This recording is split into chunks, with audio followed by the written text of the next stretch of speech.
Hi, I'm Tony Brooks, and you're listening to me on Beyond the Grid.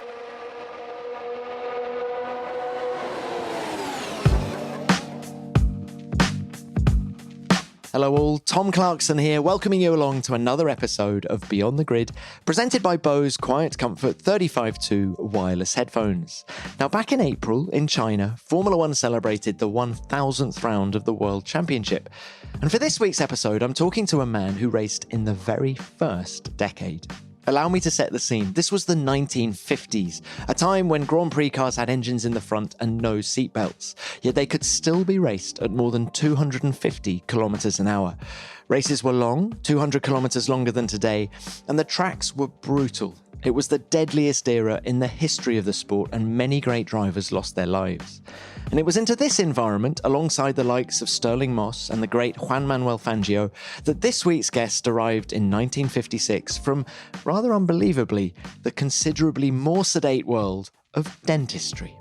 He'd go on to compete in 38 World Championship races, winning 6 times, giving him a better strike rate than many drivers more well-known, including Jochen Rindt, John Surtees and Nino Farina.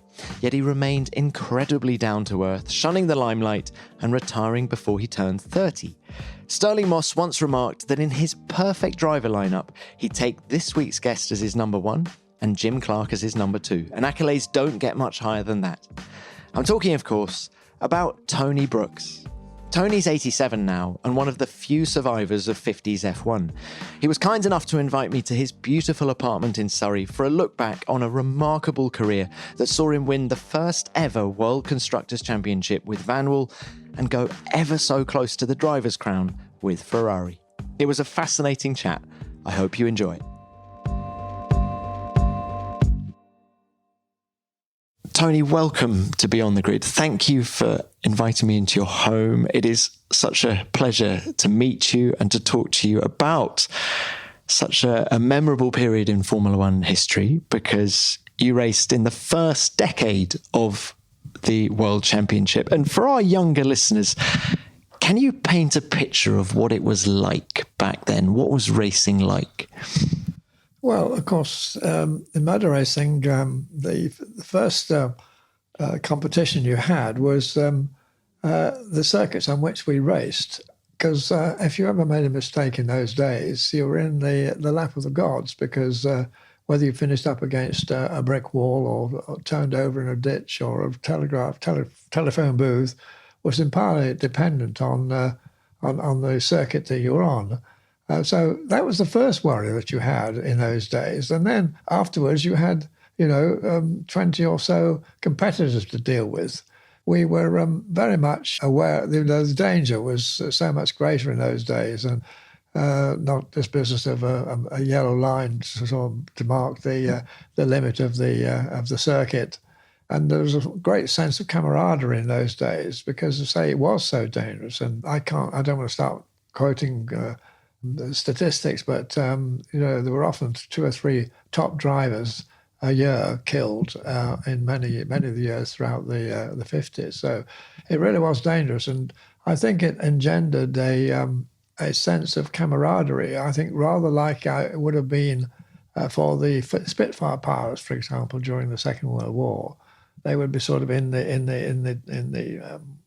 canteen, sort of having a coffee or something 1 minute. Then the alarm would go and they'd rush to their cars, to their planes, I should say.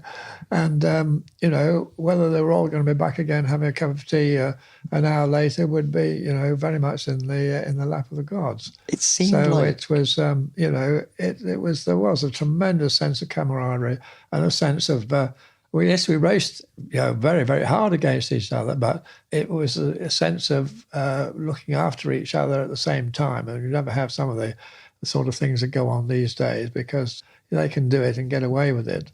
As I say, in those days also, apart from the circuits, the cars were not designed to withstand accidents as they are now. I mean, I think somebody whose name I forget, I think the Australian gentleman, he sort of had a big spin somewhere, head over heels thing, and it got, next time you see him on television, he's walking back to have a shower. So the your the day, protection, the strength of the cars was enormous. It sounded like you needed incredible bravery. Did you consider yourself a brave person? Did you think you were doing something very different to your contemporaries? No, not at all.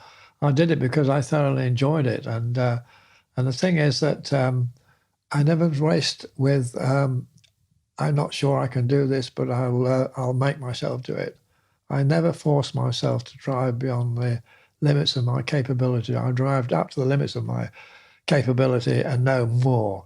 And a certain driver who still remained nameless, I know, was recorded in one book that there was a corner at one circuit, I think it might have been Syracuse, that he didn't think he could take it flat, but he decided he could, and so he could take it flat. He looked down at the instrument panel so that he could keep it flat and wouldn't be distracted by what was going on. Now, this seems to me, quite incredible, and that was something I would never do. And the person concerned was, I'm amazed that he admits to doing that. He's not the sort of person to do that, but it's been put in a book, so I presume it has got some truth in it.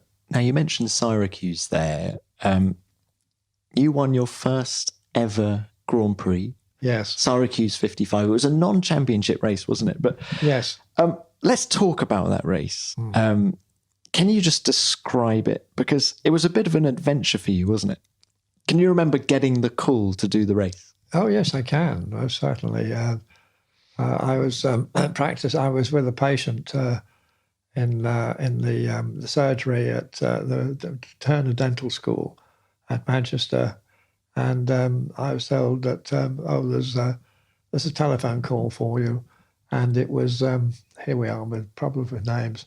It was the Connaught gentleman, the senior one of the two, who was on the phone, and I was given his name, and I couldn't believe this, and so I almost dropped the inlay that I was trying to deal with on behalf of the customer, on behalf of the patient, I should say, down his throat. Anyway, I recovered enough to go actually and take the call. And Rodney Clark. It was fun. Rodney Clark.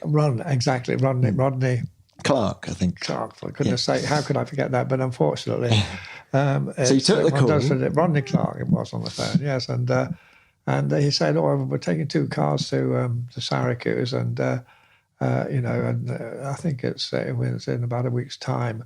He said, "Would you be interested in taking the second car?" So I said, "Well, look, I can't accept right now because I must have a word with my principal here at the hospital, and I will speak to him, and then I'll call you back." So he may have been surprised he didn't get an instantaneous yes, but of course I wanted to give him an instantaneous yes, but I didn't want to abuse the goodwill of the principal, who'd been very helpful in letting me, have a little bit more time off for racing that I was not entitled to. But I would never let him down, and I would catch up on any lectures that I missed and any studies that I should do when I got back. So I never abused his goodwill. But so I didn't want to abuse his goodwill by saying, yes, I'd go off to 2,000 miles to Sicily to race without his prior agreement. So I got it, and of course I accepted the fantastic invitation. And I was told that the other driver was, the other Connaught driver, again, slipping with names, Les Leston. And so I thought, well, I know him, so it wouldn't be too bad. I have some company, Yes. So wouldn't that's be how it too happened. bad, Tony, but you'd never driven a Grand Prix car No, before. I haven't. Well, I never even sat in a Grand Prix car before. So just describe sort of the nerves you had as you got on the plane to fly to Sicily. Well, as I've said, that I never drove beyond the limits of my capability, and I never sort of psyched myself up to the point, it's a bit dangerous, but I'll have a go. I never went to that level, and as I say, that's probably the reason why I'm here today, able to deal with this interview. So that this was the most important attitude of mine. So I wasn't, I wasn't worried in that way. I had, confidence in my driving ability. And also, I took all my books with me, my dental books. Well, I say all my books, some dental books, because I was studying for some exams. So that was a good thing. And on the plane there and on the plane back, my mind was distracted by getting on with my dental studies. So that probably helped me to deal. But, I wasn't going to go there and do something I wasn't going to be comfortable with. So I wasn't, frightened, sort of perturbed in that respect. So flying to your first Grand Prix, in your mind, you were still a dental surgeon first and a racing driver second, or was that starting to shift now? No, I think dental surgeon first at that time, and of course I think the profession was always number one in the back of my head, because I realised even at that stage that one wasn't able to make a life out of or be able to rely on racing all one's life for a living. So I was very much aware that I should equip myself to be able to earn a living.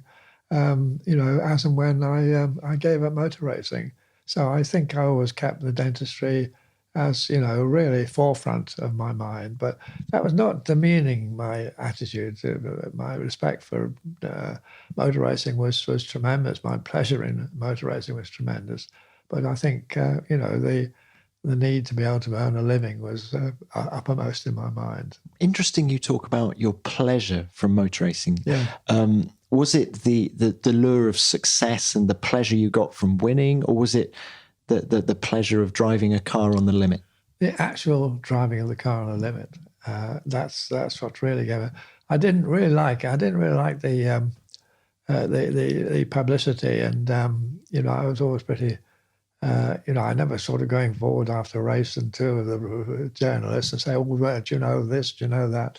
If they wanted to talk to me, I'd always be courteously available to them. But the publicity did not appeal to me. That was not what it's all about. It was a fantastic satisfaction I got from driving a particular Grand Prix car on the limit, and hopefully faster than anybody else on that particular day. And then you qualified for that race in Sicily at Syracuse on the front row alongside the works Maseratis. That's a big moment. Luigi Villoresi and Luigi Musso lining up alongside you. Yes, indeed. Fantastic, because these were just, up until then, have just been names. And of course, highly regarded names, because I was still, not much better than club motor racing. This was 55. And, I'd only been driving Le Mans. Well, I started racing with my mother's Healy Silverstone, and then Mr. Dennis, Mr. Healy, Healey, Hely, I should say, used to race with his son at Goodwood, and he had a Le Mans replica Fraser Nash, and he very, very kindly invited me to drive his Le Mans replica Fraser Nash. So that was the only experience I had really before I got involved with Aston Martin. And in Aston Martin, I met John Reisler Pritchard, who had a 2-litre Connaught, and I did 1 or 2 races for him, and that was the only experience I had of a single-seater before going to Syracuse. Yeah. Tony, it's an extraordinary story, but it started too a very important chapter in your life, that Syracuse Grand Prix, because you were racing in Italy, a country that went on to play a very important part in your life. You married an Italian lady, and of course, your most successful season was with Ferrari in '59. Yes, it was. Yes, it should have been a little bit more successful. I think we're about 4 points short of the World Championship. But yes, I mean, it's funny how the Italian thing, sort of seemed to have taken over my life. So could you speak Italian at the time? To my great pleasure, yes. Could you speak Italian at the time? No, I didn't. No, I when I met Pina, and I thought, well, she's rather like this lady, and and I used to get introduced to her friends and relations, and of course they're always great for a chat, you see. And I've been involved, like here, sitting comfortably on a settee, and 2 or 3 Italians sort of having a great conversation between themselves. And for about a quarter of an hour, I would be able to maintain a sort of benign expression and not look bored to tears. But after a quarter of an hour, that became very difficult. So as I realised that, I really got a potential catch here in Pina, I thought really I ought to learn this language so that I can participate and have the benefit all the way around. So I bought a Teach Yourself Italian book, and which is very good. And the big advantage of Italian is that it's phonetically correct, the complete opposite of English. Teaching yourself Italian, because it's phonetically correct, would be easier than I think teaching yourself English, which is crazy. I mean, it's phonetical nonsense, English, whereas Italian is phonetically correct. So I was able to learn it from the book, yeah. But not in time to converse with Enzo Ferrari. Oh yes, I did. Because yes, I did. Not that I did a lot of chatting with him, because the reason I finished that with Ferrari was because Van Sterling and I won the World Manufacturers' Championship of Van Wall in 1958, and Tony Van der Poel decided to retire from motor racing, and but he didn't announce his retirement until January 59. And by then, of course, all the leading British cars had got their drivers, and no competitive British car available. And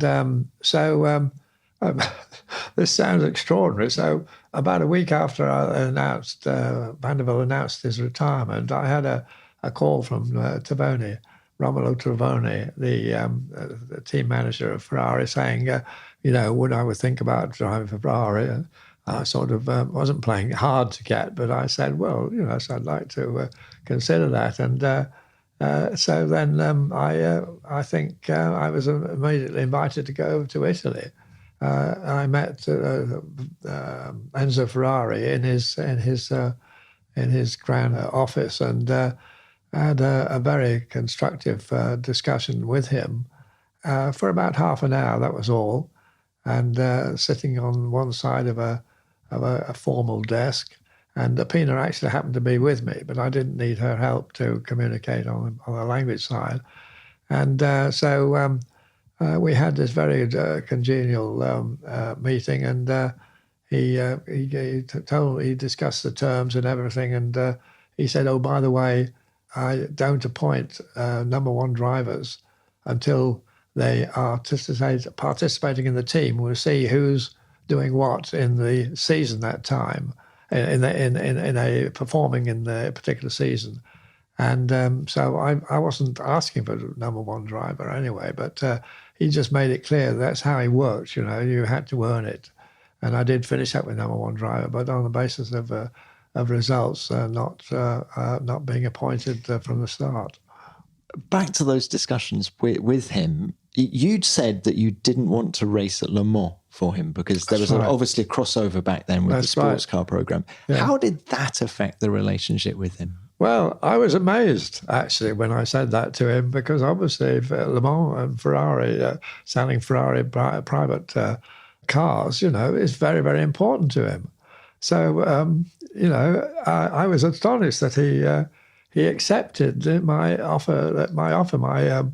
I didn't put it in a sort of take it or leave it situation, but I said I didn't want to drive at Le Mans because at that time it wasn't really a motor race. It was a high-speed tour, and it's a real test of the car rather than the driver. And touring around for 20, on and off with a co-driver for 24 hours, about 15 seconds a lap slower than you're capable of. I mean, it was an absolute bore. And and he astonishingly, accepted my thing. I didn't want to do Le Mans. Now, funnily enough, that may have cost Ferrari the sports car championship in '59, because they made an absolute mess of their participation in Le Mans. Apparently, Jean Barra tended to be, sort of try to lead the team, and they were all blowing their cars up. And of course, if there's any circuit where you could rely on the Ferrari to be superior to the Aston Martin, it was Le Mans, because the Ferrari always had more power. Ferrari should have got, some. They should have, well, if not won Le Mans, they should have got some points at Le Mans, and it was because I had a sort of calming influence on the team somehow, and I wasn't at Le Mans, not even as a spectator. And, they all went bananas. And somehow Tavoni didn't seem able to control them. And they threw away their chance of winning the World Drivers' Championship, or the World Manufacturers' Sports Car Championship at Le Mans. And of course it all boiled down to being decided at Goodwood, which, it's a circuit designed for Aston Martin, Goodwood. And we put up we did our very best, but, it wasn't good enough, and we finished up second. But as I say, that it's all, I never said this to Ferrari, of course, but I think I may have cost him unintentionally the Sports Car Championship and that year, yeah. And what about the Formula One team that you were joining? What sort of condition and what was the mood like? Because Peter Collins had been killed the year before, Mike Hawthorne had retired. Can you just shed some light on what the atmosphere was like, and was it not on its knees, but how desperate was the situation there? Well, I don't think they was conscious of the deaths of Peter and later Mike. I didn't feel it was bearing on the team really as such, and it's and Tavoni seemed to be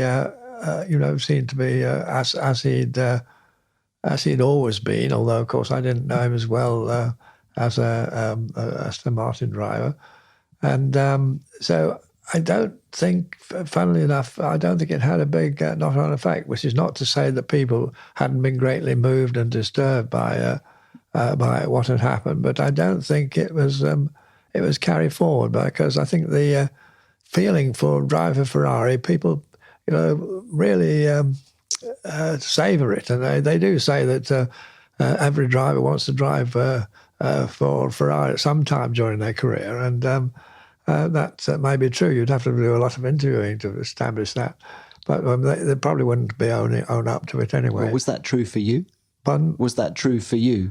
No, because as I say, I mean, that sounds ridiculous, but the only way I finished up with Ferrari because Tony van der Velde retired, which, I wasn't doing it reluctantly, but you see, up till then, I'd been very proud of being part of the bringing the British motor racing from, the doldrums almost into me finishing up, sort of leading the world. And now, participate in this, starting with the Syracuse Grand Prix, and Aston Martin wins and so on. So I was very proud of the fact that I'd made a useful contribution to Britain. So in some ways, to move the opposition was not something I would have chosen to do. It all sounds crazy, but that is it. But it sounds terrible, but it was the only decent seat left.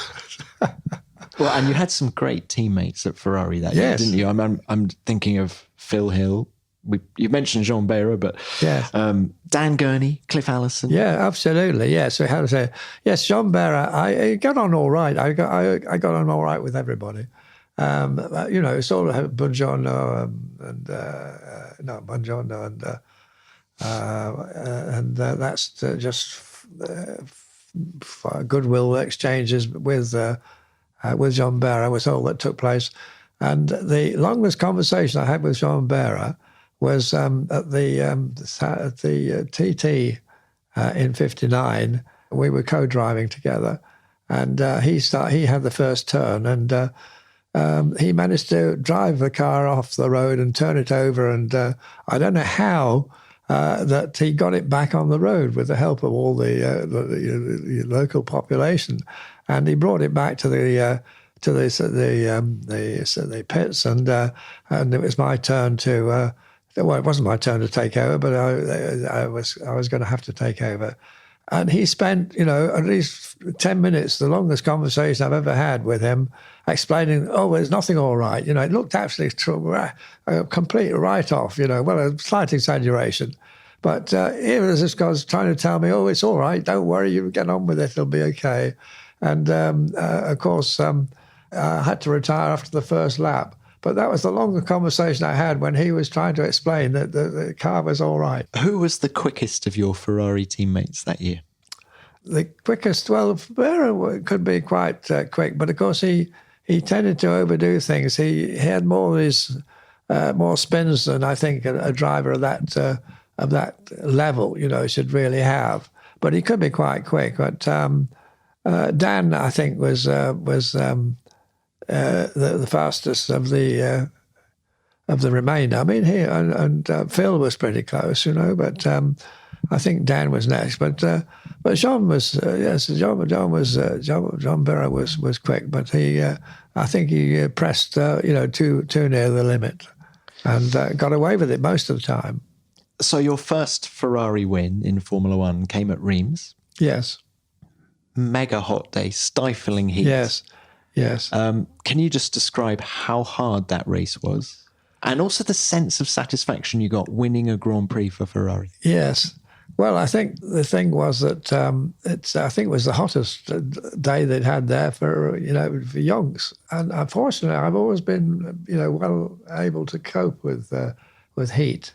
And it was amazing at the end of the race to see, drivers were sort of collapsed on the floor of the pits, recovering from heat exhaustion and so on and so forth. And so it gave me a lot of satisfaction to think that I'd, overcome the physical problems of winning that race. And it was also a lovely sunny day, and it had a certain glamour about Reims that some circuits don't have. And to win at Reims in a Ferrari was a tremendous sense of satisfaction, and a great reward for the fact that I'd, if you like, betrayed the British side in the benefit of Ferrari. But as I said, it was the only it was the only drive that was available to me after Tony Vandervelde retired. Very interesting to hear you mention the fitness side and the heat exhaustion. How seriously did you take your fitness back then? I mean, did you train hard? I mean, of course, in modern Formula One, so much of a driver's value almost is on their fitness. How was it for you? No, I used to look after myself very well, and play squash and tennis, and very sensible diet, and I didn't drink, maybe half a glass, quarter of a glass of wine with the odd meal. So I looked after myself from that point of view, but no sort of gym work or hard work out like that. Just, no gym work? Pardon? No gym work? No, I didn't. No. Just tennis and squash. Kept me reasonably fit, but none of the serious training that goes on today. No. Now, another victory I'd love to talk to you about is Avus, the German Grand Prix. At what? Avus. Avus, yes. What an extraordinary racetrack that was. Can you just describe what it was like with those banked hairpins? Was it scary? No. As I say, I didn't scare myself. It's only I think I've ever been scared. Occasions when I might have been scared was that somebody else has done. It's spun round in front of me or bumping into me or something. But I never reckoned to be scared as a result of one how I'm doing myself. So. I just would slowly build up my lap time, and they start taking the banking at a higher and steadily increased speed on each lap, and get to the point where I said, well, that's it. If I don't think that we can maintain road adhesion if I push around this bank circuit at a higher speed. In fact, of course, it was. Unfortunately, it was what killed Paul Jean Berra, because he was racing the previous day in a sports car race. It was wet, and I think it was in a Porsche actually, and he went off at the banking. So obviously, the wet did increase the danger, but it did indicate that it was potentially dangerous if you didn't hold it in great respect. Average speed of more than 150 miles an hour. Lots of slipstreaming, I'm guessing. How Yes. tactical did you have to be in that race? You had to be tactical, but I tried to. The simplest answer was to always be in the lead, and what I think it's more concerning was to try and discourage the people from using your slipstream, to catch up behind you. And how would you do that?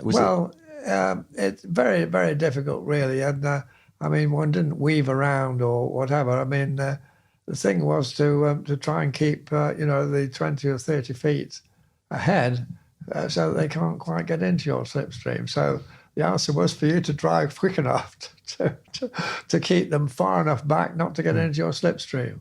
But I didn't do any fanatical thing like weaving or something like that. No. But I was very conscious of the fact, and the Coopers, could really be were challenged even on that sort of circuit.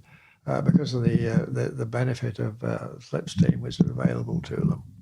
Now, of course, the rear engine Cooper, you were in a front engine Ferrari Dino. Yes. Were you aware during that season of the changing of the tide, that's where the engine needed to be behind you, not in front of you? Yes. Oh, yes, indeed. It was the changeover situation between front engines and a rear engine, and I drove a rear engined Cooper in '57 for Ron Walker, and I couldn't believe how easy it was. And quite honestly, the introduction of rear engines was the start of the reduction of the importance of the driver. It reduced the capacity for the driver to show his superiority, because it was doing so much for you that you used to have to do yourself. And and you see, today they talk about the fastest lap by 1/10 of a second. Today it's the designers who should really be on the podium with all right, maybe with the driver, but they should be on the podium. And you can't make a difference, but how 1/10 of a second? How can you demonstrate that you're faster than somebody by 1/10 of a second? It's ludicrous. So that that's the way things were at that time. But what was the difference between front and rear? Well, the balance was better? Yes. Oh, the balance was better. The braking was better. They were much lighter, and they were carrying much less fuel, you see. And of course, it played into the hands of Cooper and Lotus when they reduced the length of the races from 500 kilometres, I think, to 300 kilometres. That played into the hands of Cooper and Lotus, because they could get away with much less fuel, a much smaller petrol tank. You could shrink the size of the car, but they were so beautifully balanced, and the road handling was so good, and the braking was so good. They were very controllable in a drift. So it was so much easier to drive a rear-engine car than a front-engine car. And I shan't name names, but there are one or two drivers who never did anything in front-engine cars who, they managed quite well in the rear-engine cars. And so And of course, this is a progression that's gone on. You see, the car, the design of the cars and the skills of the designers has increased sort of year by year, year by year by year. And in my opinion, this has almost each year reduced the scope of the driver to demonstrate his superiority. You see, the more difficult a thing is to do, the fewer people in the world can do it. And I think that's never truer than about motor racing and a motor car. But do you think the cream always rises? It's just perhaps the difference between the great and the good now is 1/10, whereas in your day it was maybe a second. Well, I think, yes, it could be that. But I mean, I don't know how you can say they're better than a tenth these days, But I'm saying is you can't go looking for a tenth of a second, in order to say I'm a better driver. I mean, I think it has to be consistent qualifying. I mean, consistent qualifying and the performance in the race. But you see, it's very difficult to compare performances these days because of all this contraption of the different tyres. I mean, they're so rarely on exactly the same basis. Somebody's doing, oh yes, he's doing, but he's only just been in for new tyres. And no, he's gone on to medium speed tyres. So, oh yes, it's faster than it. So it's very difficult to compare performance these days. And needless to say, if you happen to be behind the wheel of a Mercedes, you have a bit of an advantage over the competition. But I'm not saying that Hamilton isn't other than a very good driver. Yes, he is. But you'd have to see the other drivers in a Mercedes to really measure that. And, but I'm not diminishing it. He's done very well. And but just taking up the point, I'm returning to my point that I think that the designers have reduced the area in which a driver can show his superiority over the competition. We'll get back to Tony in a minute, but first, take a listen to this. In the internet age, it's easy to feel like you have all the freedom in the world. The truth, however, is that we've never been monitored more by governments, ISPs, and ad companies. UK internet service providers have to keep records of your online activity for 12 months, and this includes all the websites you visit, apps you use, and your private conversations. But now you can protect your online privacy with ExpressVPN. ISPs can record your internet activity no matter where you are in the world. And as someone who travels a lot and often finds myself flitting between working from home or in cafes and hotels using public Wi-Fi, I want to feel protected, and so should you. And I'm not just talking to those of you listening in the UK. If you're based in the United States, then ISPs can even sell your data to advertising companies. So the best way for you to stop them accessing your data is to use a VPN. ExpressVPN is the perfect solution. And the great thing about it is that it's so easy to set up and use in a matter of minutes. All you have to do is download the app onto your computer or phone, and boom, you're protected. You can go about your business using the internet as normal, safe in the knowledge that your data is encrypted and your IP address is hidden, all thanks to ExpressVPN. So protect your online activity today and find out how you can get 3 months free at expressvpn.com/grid. That's ExpressVPN, EXPRESSVPN.com/grid for 3 months free with a 1-year package. Visit expressvpn.com/grid to learn more. Now let's get back to Tony. Well, in 59, the rear-engined car driven by Jack Brabham won the title, and it seems it all came undone for you at that final race at Sebring when you were hit by Wolfgang von Trips. How much damage was there to your car? Well, no, you've led me into explaining this. It wasn't. That was just a small point of the situation. I'll give you the whole story. The thing is, every driver says, I had a less than my fair share of luck that year. But let's go through what actually happened. Jean-Bert and I were first and second at the Aintree 200 race in 59. And so so I was already able to demonstrate that I was, be very competitive in a Ferrari. And that was my first drive in a Ferrari. And I hadn't had a chance to adjust it, and the handling was not to my liking. But anyway, it was still good enough to be very competitive. And what happens when the British Grand Prix is at Aintree, the Ferrari are on strike. So I didn't have a Ferrari for a car. I was given Tony Vanderbilt, being a kind guy that he had, produced a van wall, but it was, it was, if you're not in a racing team, if you're not a racing form, you don't produce a good car. And I forget what it had. Anyway, it was completely, utterly uncompetitive. Then they cancelled the Belgian Grand Prix. I had won on the Belgian circuit twice in sports cars in 57. One which was actually called the Belgian Grand Prix, although it's a sports car race. Two sports cars in 57, and in 58, I won the Belgian Grand Prix there. Yes, okay. Then we come to the Italian Grand Prix, and I was a tenth of a second slower than Sterling on the front row of the grid.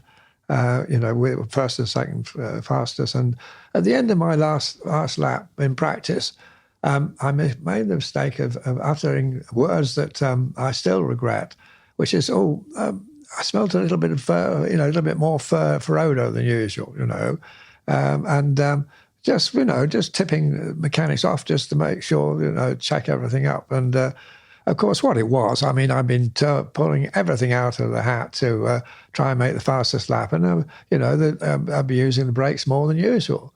And of course, what do they do in practice? They replace the clutch. And in before the race, they replace the clutch on my Ferrari. And what happens is within the first 100 meters, my clutch burns out. I've never, ever had a problem with a clutch on the start line in the whole of my motor racing career. So I lost, and in fact, Phil Hill finished second to Sterling in that Grand Prix. Now, he'd been second, so there was a reasonable chance to feel there were, more points there. Then we came to the US Grand Prix, which you first mentioned. So you wanted to make a point, I think. No, I was going, why did they replace the clutch at Monza when you were smelling brakes? No, I said I smelled Ferodo, which is not. I didn't say clutch at all. It was, if they'd have a common sense, must have realised it was probably because I'd been, pulling everything out of the hat to try and beat Sterling for pole position. And instead of which, they must have thought there was something wrong with the clutch. So, it's just utter lunacy. And in fact, one of the retired, the chap who was head in charge of mechanics at Ferrari, did criticise seriously the mistake, the decision they took there. But of course, I just said it smelt Ferodo, and all I meant was just check around the brakes. I didn't say brakes. They should have the common sense to that. I never mentioned the clutch was slipping. Of course, it wasn't slipping, So anyway, apart from that those dramas we've had already, we then come to the US Grand Prix at Sebring, and I made third fastest time, which wasn't bad on an aerodrome circuit because it was barrels and it was a Cooper circuit. No way was that a Cooper. It was a Cooper circuit. No way was the Ferrari circuit. And I was third fastest in practice, Sterling and Jack and me. And so I should have been on the front row of the grid, on the inside.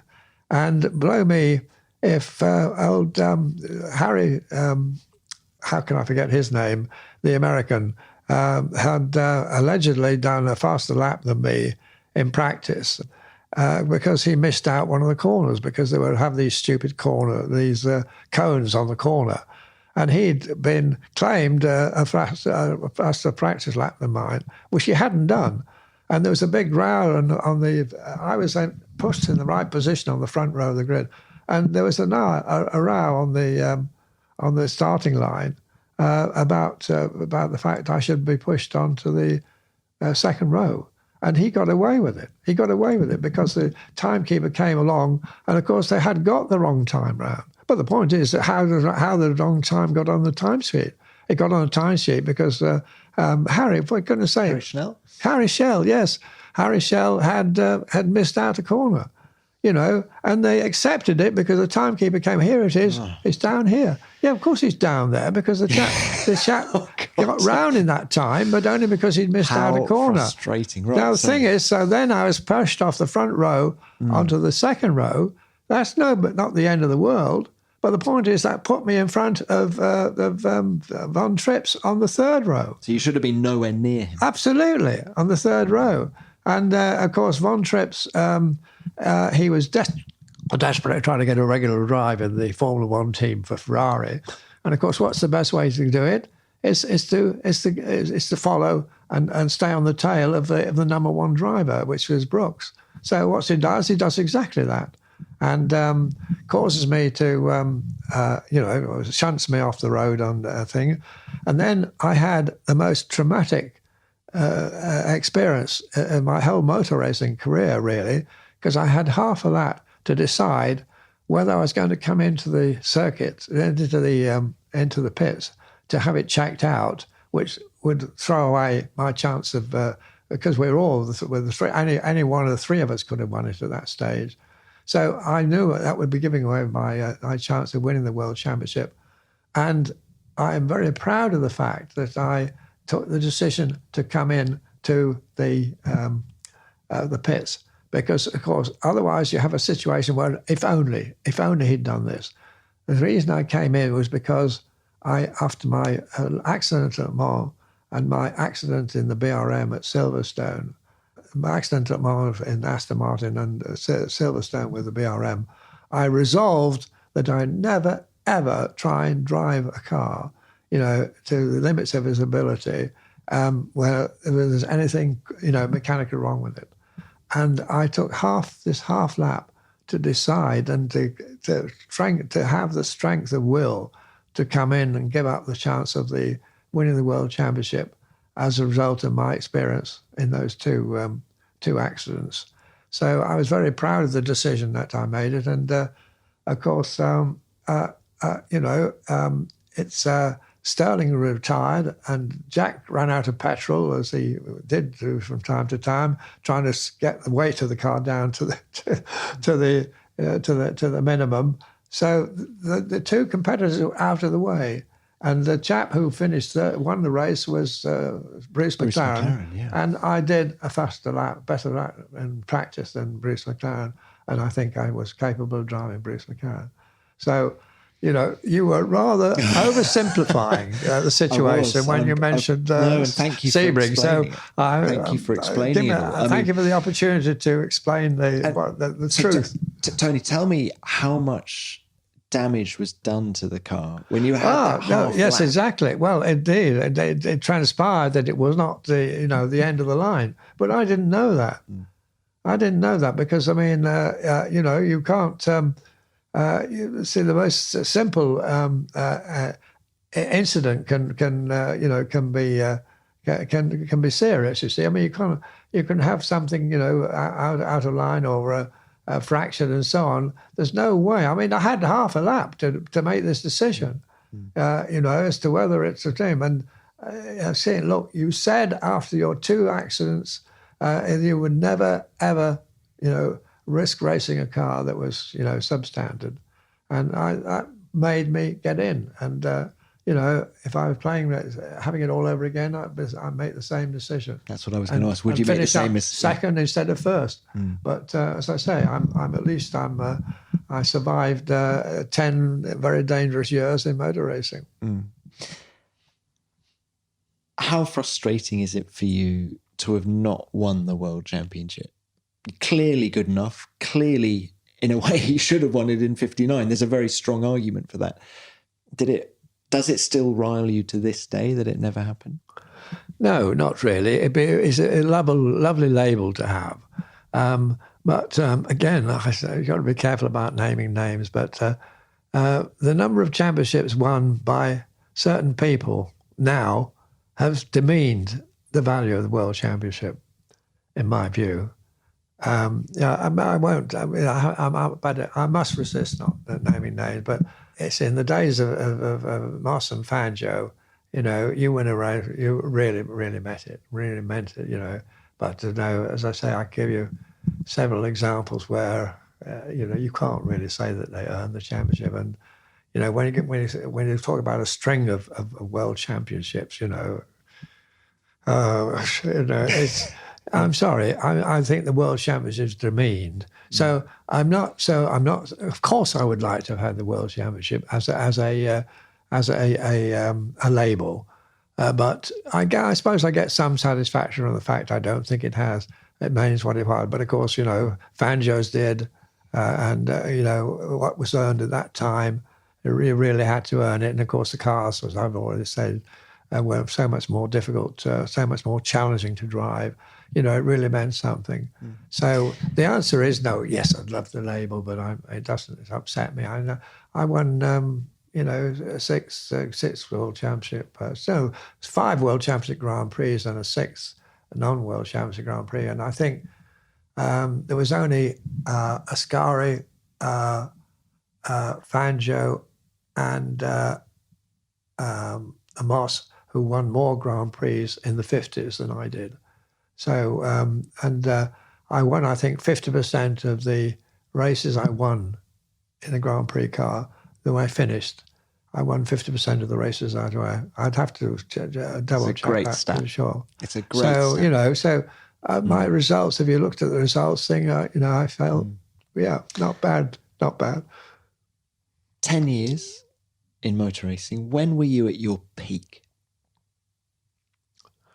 Well, I think it was getting better. I think each year, if only because of experience. So I think probably with Ferrari in '59, simply because I could have stayed with Ferrari in '60, but they weren't working on the car. And Tony van der Velde offered me a van wall, a rear engine van wall. Now, knowing how Tony van der Velde could build a racing team and how reliable they could be, and a rear engine van wall. Wow, obviously, bearing in mind I wanted to reduce my racing because I bought a small petrol filling station to build a retail motor business, and so it would be ideal, just competing in Grand Prix with a van wall. And unfortunately, he was not well, and he lost, I think, his drive and commitment to the thing. And it never really materialized. It did.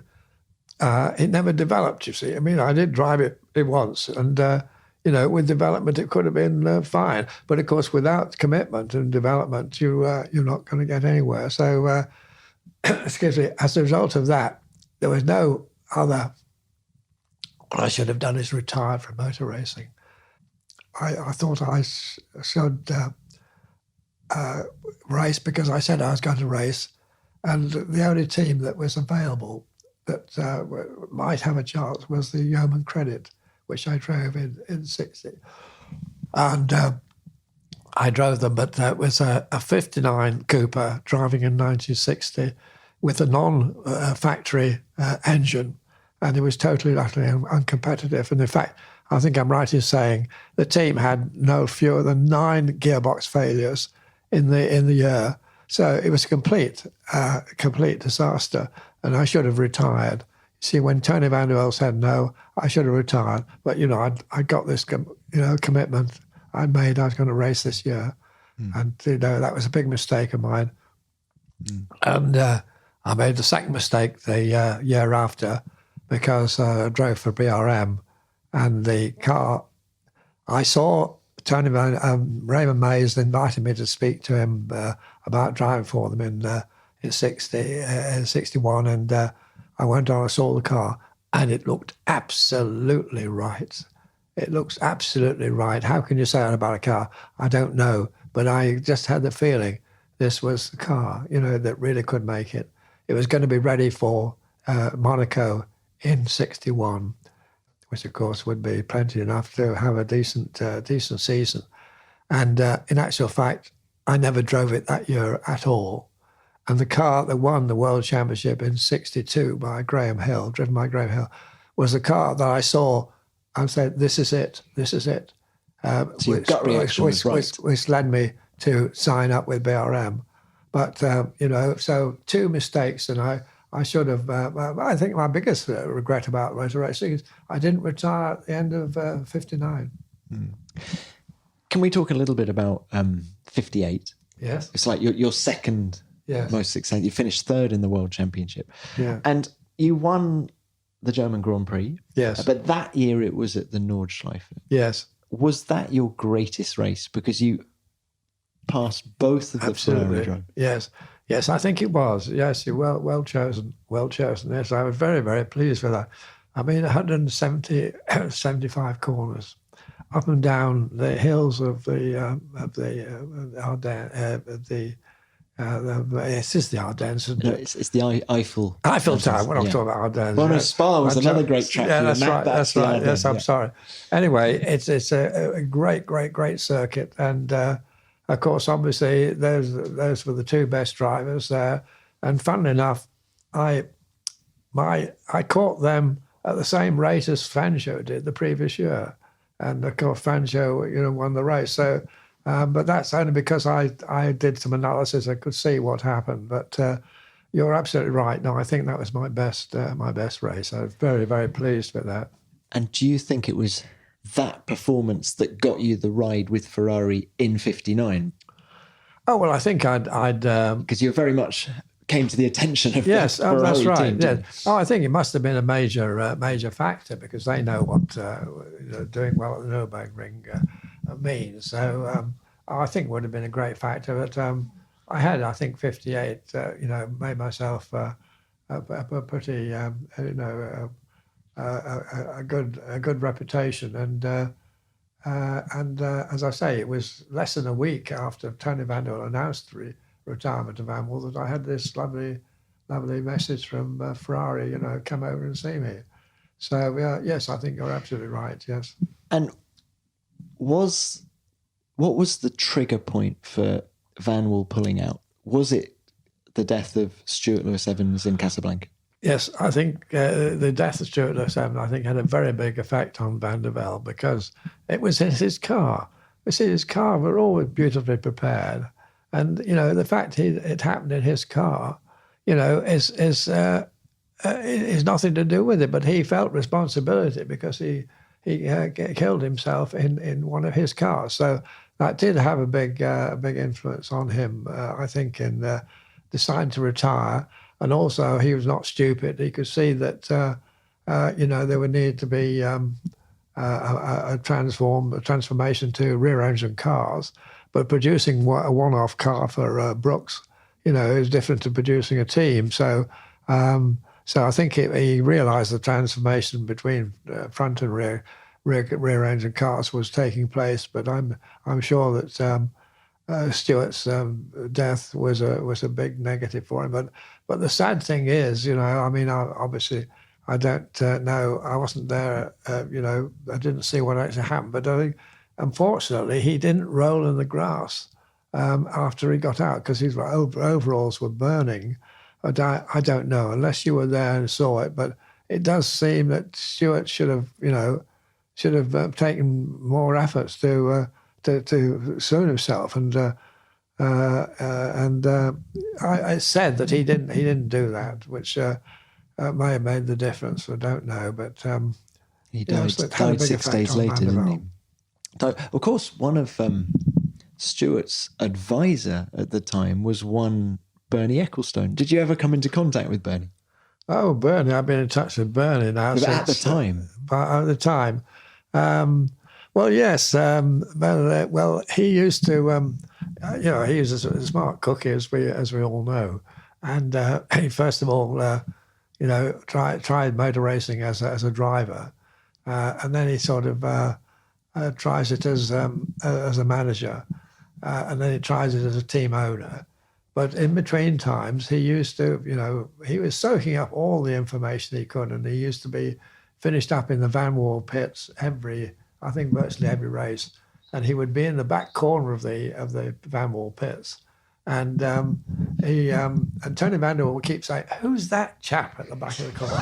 Who's that chap at the back of the thing?" And Peter had to tell him every time, it's this chap Ecclestone, and he really so he was no fool.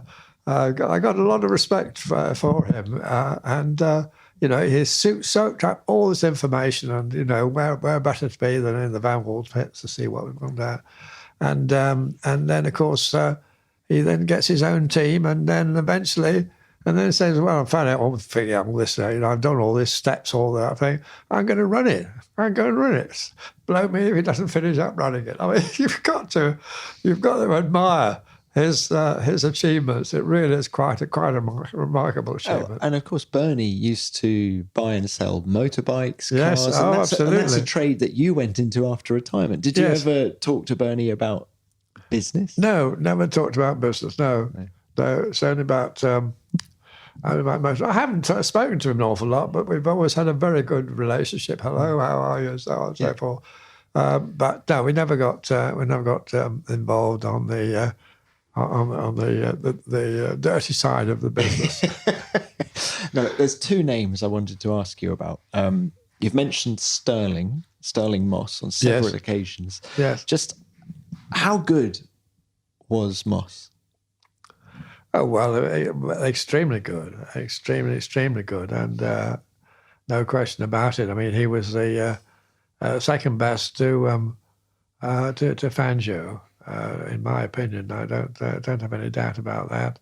And Hawthorne and Collins were very good, and a lot of other very, very good drivers. But Sterling just had that little extra amount of aggression, I think. And his experience enables him to do very well. But I mean, talk about the World Championship. I mean, he was second, I think, for 4 years, was it? In the 50s, and never managed to get the. So if I ever get fed up about winning the World Championship, I think, well, no, nor did Moss. In fact, I think I see Sterling made the comment one time. It was almost an accolade not to have won the World Championship. And of course, a man who won it many times, 5 times, was Fangio. Yes. So you think he was the best driver you ever raced? Yes. Best driver you ever raced? I ever raced against, you mean? Yeah. Oh, yes, no question about that. Yeah, but the thing is, he did it in 4 different cars. Yes, 3 different cars. He won the championship 5 times, wasn't it? I'm losing track of time. Yeah, 5 times, wasn't it? Yeah. Yep. Yeah. Yes, well, he won it in four different cars. So, I mean, that says a lot. I mean, some of these people who sort of were in a Mercedes or these other teams, it's the same car with a superior thing, it doesn't mean, but to win it 5 times in 3 different cars, that's saying something. Great versatility, but what stood him apart? What made him so good?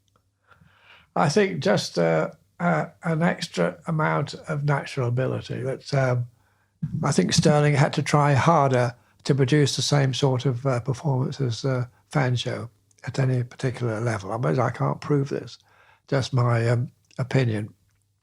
But he just had that extra bit of natural ability, perhaps the extra sensitivity in his terrier, in his hands, and certainly, obviously, he's got everything upstairs working very well. But I think just that God gave him just that extra touch of natural ability.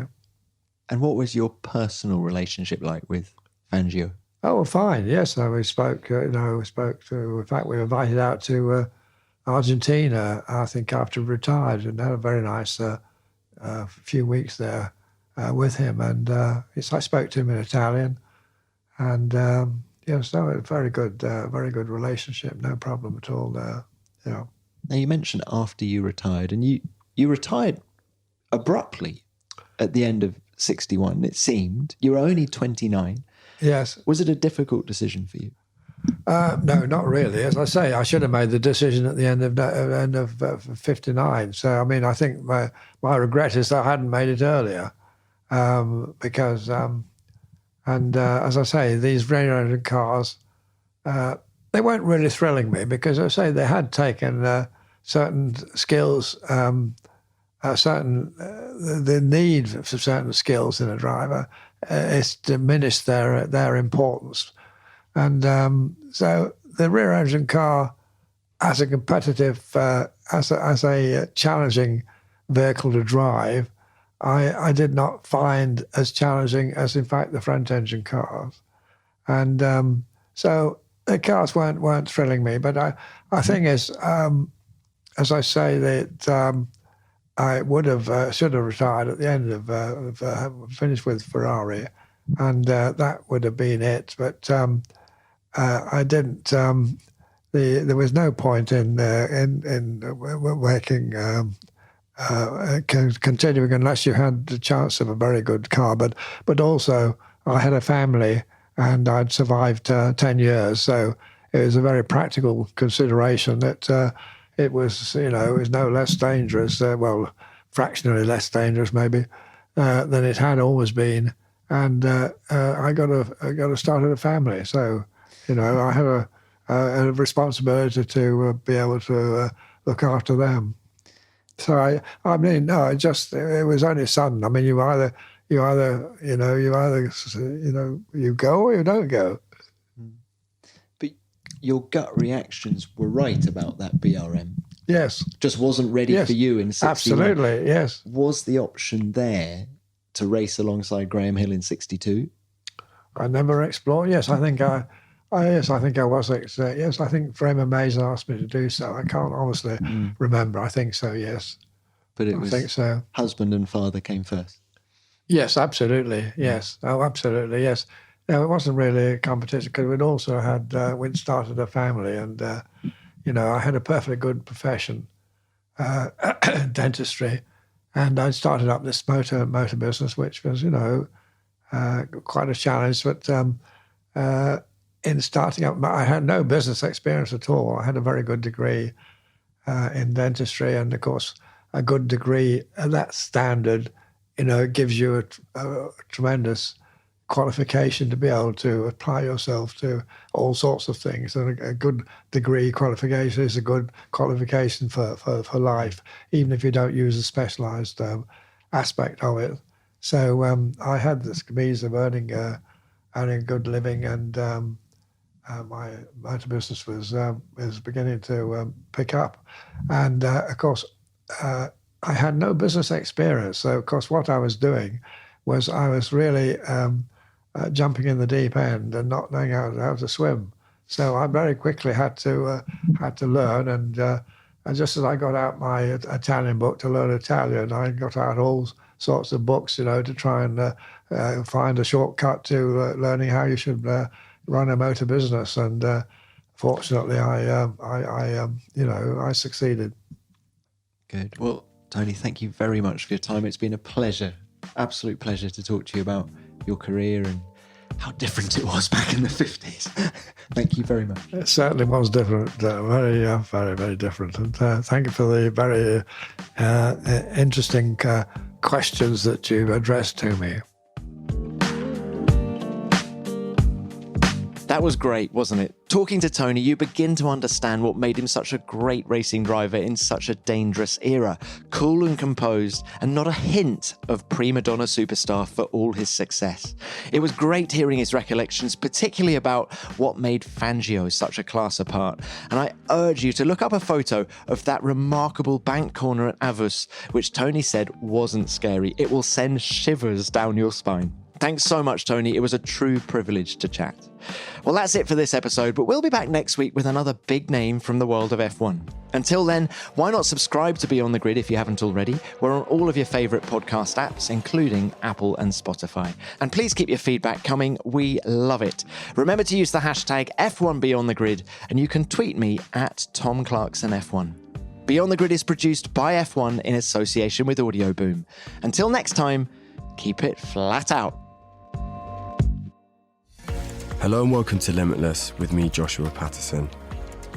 It's the moments in my life where I've challenged my limitations, those very moments that have defined the person I've become and will continue to be. Each week, I'll be talking to amazing people who have challenged extraordinary limits in their own way. If you'd like to hear more, you can find Limitless on Apple Podcasts, Spotify, or any other major podcast platforms.